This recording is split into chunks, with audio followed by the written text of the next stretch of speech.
Get ready with a gay Igbo man who is juicy, sexy, glowy, moisturized, hydrated, and unbothered, protected by my ancestors, divinely protected, doing what needs to be done. Yes, yes, yes. We are going out. I am going outside. Let's get into it. My outfit is giving sort of like all black, but we're going to add something to it. This shirt is from a brand called Olymph. I don't know how to pronounce this. I do apologize. Sometimes I think Olympic when I think of this top. My denim pants is from Cause. We love Cause over here. My man is not here. I'm wearing a headscarf and he's not here. So I have to do it myself. My wristwatch from T-Sort. Ear cuffs. These two bracelets. And this pearl. We have sunglasses. We'll get to that. Okay.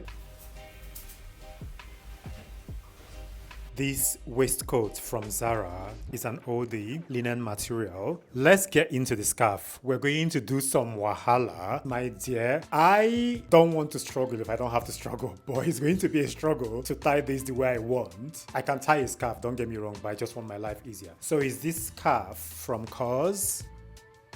I did my best. I am sweating, my dear. It was hard work, so the ear cuffs is here. Okay, I'm going to wear a simple shoe. Is this these sneakers from Eco Shoes?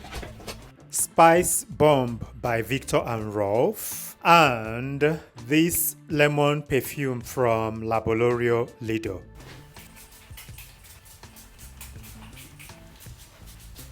This citrus perfume from Laboratorio Lido, very nice. This tote bag from Longchamp, sunglasses.